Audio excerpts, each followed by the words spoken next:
નમસ્તે. અકબર બિરબલે અદ્ભુત રીતે ઉજવ્યો મૂર્ખ દિવસ. અકબર બિરબલની એક નાની વાર્તા. એક દિવસની વાત છે. બાદશાહ અકબરનો દરબાર પૂરો થયો. અકબર ખૂબ થાકી ગયા, ખૂબ કંટાળી ગયા હતા. અચાનક અકબરે બિરબલને કહ્યું, બિરબલ, રોજ રોજ દરબાર ભરીને અને બધાના સલાહ સૂચનો સાંભળીને હું કંટાળી ગયો છું. હવે તો મૂર્ખાઓનો દરબાર ભરી તેમની વાતો સાંભળીએ તો મજા આવે. તમે એક કામ કરો, આપણા નગરમાંથી થોડા મૂર્ખાઓ શોધી દરબારમાં હાજર કરો. અકબરની વાત અને આદેશ સાંભળીને બિરબલને આશ્ચર્ય થયું અને મનમાં વિચાર્યું, બાદશાહને મૂર્ખાઓ જોવાનો જાણે અભરખો જાગ્યો છે. પછી બિરબલે કહ્યું, જેવો હુકમ નામદાર, અને પછી રજા લીધી. તે તરત જ મૂર્ખાઓની શોધમાં નીકળી પડ્યો. બિરબલે થોડા દિવસમાં ઘણા મૂર્ખાઓ શોધી કાઢ્યા અને એક દિવસ અકબરની રજા લઈ જાણે મૂર્ખ દિવસ ઉજવવાનો હોય તેમ બધા મૂર્ખાઓને દરબારમાં હાજર કર્યા. સભાની શરૂઆત થઈ. બધાએ પોતાના સ્થાન ગ્રહણ કરી લીધા. પછી બિરબલે એક માણસને આગળ કર્યો અને કહ્યું, જહાંપનાહ, આ મહાશય વિશે વાત કરું. એક દિવસ મેં જોયું કે તે પોતાના ઘરની છત પર ભેંસ લઈને જઈ રહ્યો છે. મને આશ્ચર્ય થયું. મેં પૂછ્યું કે ભેંસને કેમ છત પર લઈ જાય છે? એણે જવાબ આપ્યો કે તેના ઘરની છત પર ઘાસ ઉગી ગયું છે, તેથી તે ભેંસને છત પર લઈ જાય છે, જેથી ભેંસ ઘાસ ખાઈ શકે. આ જવાબ સાંભળીને મેં માથું કૂટ્યું. ઘાસ કાપ્યા પછી તે ઘાસને ભેંસ પાસે લાવી તેને ખવડાવી શકે છે, પણ આ મહાશય ભેંસને છત પર લઈ જાય છે. આવો મૂર્ખ તમે ક્યાંય જોયો છે?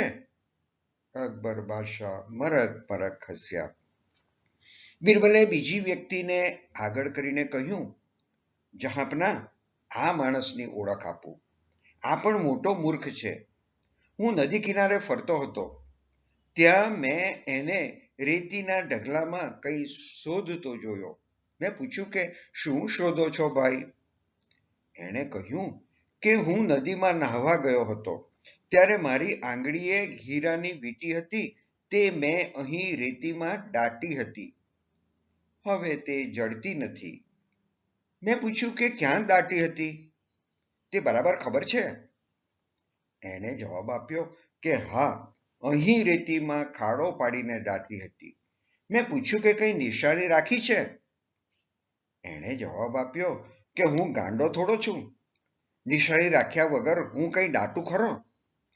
જ્યાં મેં વીંટી દાટી હતી ત્યાં બરાબર તેની ઉપર આકાશમાં ઊંટના જેવા દેખાવનું એક વાદળ હતું, પણ હવે એ વાદળું દેખાતું નથી અને વીંટી પણ દેખાતી નથી. એણે નિરાશ થઈને કહેલું. સાંભળીને અકબર બાદશાહ હસવા લાગ્યા. બિરબલે ત્રીજી વ્યક્તિને આગળ કરીને કહ્યું, જહાંપનાહ, હવે આ ભાઈની વાત સાંભળો. આ ભાઈ ગધેડા પર બેસીને જતા હતા અને માથે કપડાનું પોટલું મૂક્યું હતું. મેં એને ઊભો રાખીને પૂછ્યું કે ભલા માણસ, તમે આ પોટલું માથે કેમ મૂક્યું છે? એને ગધેડા પર મૂકતા શું થતું હતું? એણે જવાબ આપ્યો કે ગધેડા પર? જોતા નથી કે મારો ગધેડો કેટલો નબળો છે? મારો જ ભાર એ જેમ તેમ ઉચકી શકે, તેમાં વળી પોટલું એના પર મૂકું તો એ બિચારો મરી ન જાય? કેવો મજાનો મૂર્ખો! સાંભળીને અકબર ખડખડાટ હસવા લાગ્યા. પછી બિરબલે ચોથા માણસને આગળ કરીને કહ્યું, જહાંપનાહ, આ માણસ રસ્તા પર બે હાથ પહોળા કરીને ચાલતો હતો. ત્યારે તેનો એક હાથ એક માજીને જોરથી વાગ્યો તો માજીએ તેને તમાચો મારી દીધો તો આ ભાઈ રડવા લાગ્યો. તે જોઈ મેં પૂછ્યું કે પણ તમે બે હાથ પહોળા કરીને કેમ ચાલો છો? હાથ નીચે રાખો ને. આ ભાઈએ જવાબ આપ્યો કે મારી પત્નીએ આ માપનું ઝાડુ દુકાનમાંથી લાવવા કહ્યું. માપ ભૂલી ન જવાય એટલે હાથ આમ પહોળા રાખીને દુકાન તરફ ચાલતો જતો હતો. મફતમાં માજીના હાથનો માર ખાધો. જહાંપનાહ, આવો મસ્ત મૂર્ખો તમે ક્યાંય જોયો હતો? સાંભળીને અકબર પેટ પકડીને હસવા લાગ્યા. પછી બિરબલે પાંચમા માણસને આગળ કરીને કહ્યું, જહાંપના, આ માણસ ઘરની બહાર રસ્તામાં કંઈ શોધતો હતો. તે જોઈ મેં પૂછ્યું કે ભાઈ, તું શું શોધે છે? એણે જવાબ આપ્યો કે મારો ગળાનો હાર પડી ગયો અને ખોવાઈ ગયો છે. હું તે શોધું છું. મેં પૂછ્યું કે અહીં પડી ગયો? ક્યાં પડી ગયો? આ ભાઈએ જવાબ આપ્યો કે ના, હાર તો ઘરમાં પડી ગયો, પણ ઓરડામાં અંધારું છે એટલે અહીં બહાર અજવાળામાં શોધવા આવ્યો છું. સાંભળીને પાછા અકબર હસવા લાગ્યા. હવે બિરબલે ફરી બીજા માણસને આગળ કરીને કહ્યું કે જહાંપના, એક દિવસ મેં જોયું કે આ માણસ ઘરમાંથી બહાર વેરાન રસ્તા પર વારે ઘડીએ દોડી રહ્યા હતા. દોડીને પાછા ઘરમાં આવતા અને પાછા દોડતા. મેં પૂછ્યું કે કેમ આમ કરો છો? તો મને કહે કે હું ઘરમાં બાંગ પોકારું છું, તો તેનો અવાજ ક્યાં સુધી જાય તે સાંભળવા અવાજ પાછળ દોડું છું, પણ કંઈ સમજ પડતી નથી. સાંભળીને પાછા અકબર હસવા લાગ્યા. હવે બિરબલે ફરી બીજાને આગળ કરીને કહ્યું, જહાંપના, એક દિવસ મેં જોયું કે આ માણસ એક આંબાના ઝાડ પાસે ખાડો ખોદીને થોડા સફરજન, થોડા કેળા, થોડા ચીકુ વગેરે ફળો દાટી રહ્યો હતો. મેં પૂછ્યું કે કેમ આ બધા ફળો દાટી રહ્યા છો? તો મને કહે કે આ બધા ફળો જો આંબો ખાશે તો આંબા પર આ બધા ફળો ઉગશે અને હું કમાઈ જઈશ. સાંભળીને અકબર હસવા લાગ્યા. બિરબલે ફરી બીજા બે લોકોને આગળ કરીને કહ્યું, જહાંપના, આ બે ભોલું અને ગોલું એકબીજા સાથે લડતા હતા. મેં પૂછ્યું કે તમે શેના માટે લડી રહ્યા છો? તો ભોલું કહે કે સાહેબ, ગોલું મને કહે છે કે તેની પાસે સિંહ છે જેને તે મારી ગાયનો શિકાર કરવા માટે છોડશે. ગોલું બોલ્યો, હા, હું પણ એમ જ કરીશ અને મને બહુ મજા આવશે. પછી મેં પૂછ્યું કે તમારી ગાય અને સિંહ ક્યાં છે? ભોલું બોલ્યો કે એ તો સાહેબ, ભગવાન જ્યારે અમને વરદાન આપવા આવશે ત્યારે હું તેમની પાસે ગાય માંગીશ અને ગોલું સિંહ માંગશે જેને તે મારી ગાય પર છોડવાની વાત કરી રહ્યો છે.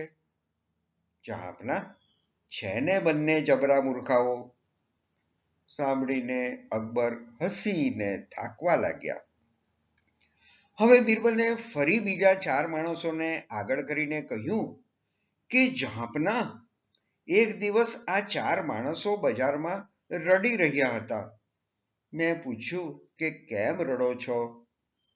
એમાંનો એક બોલ્યો, જુઓ ને સાહેબ, અમારા મમ્માએ અમને ચાર ભાઈઓને બજારમાં શાકભાજી લેવા મોકલ્યા હતા. પાછા ફરતી વખતે મેં ગણ્યા તો 3 જ થયા, એક ગુમ થઈ ગયો. જહાંપના, ગણતી વખતે તે બધાની સામે ઊભો રહી સામેના બીજા 3ને ગણતો અને પોતાને નહોતો ગણતો. પછી મેં બધાને લાઈનમાં ઊભા રાખી 4 ગણી બતાવ્યા તો સહુ રાજીના રેડ થઈ ગયા. છે ને બધા જબરજસ્ત મૂર્ખા? સાંભળીને અકબર ખૂબ હસ્યા. પછી બિરબલ બોલ્યા, છેલ્લે નામદાર, આ બધાથી ચડે એવા 2 મૂર્ખના સરદારોની ઓળખાણ આપું. જાણે બીજા કોઈ કામ ન હોય તેમ મૂર્ખાઓની શોધ કરવા હું નીકળ્યો અને મેં 8 દાડા નક્કામાં બગાડ્યા. તે હું પહેલો મૂર્ખનો સરદાર. સાંભળીને બાદશાહ સિંહાસન પર ઉછળી પડ્યા. અકબરે કહ્યું, હે, તું પહેલો તો બીજો મૂર્ખનો સરદાર કયો? બિરબલે કહ્યું, બીજો નામદાર, ગુનો માફ કરજો, પણ રાજકાજના અને બીજા અનેક સારા કામો પડતા મૂકી મને મૂર્ખાઓ શોધવા મોકલનાર અને મૂર્ખાઓનો દરબાર ભરી મૂર્ખ દિવસની ઉજવણી કરનાર બીજો મૂર્ખનો સરદાર.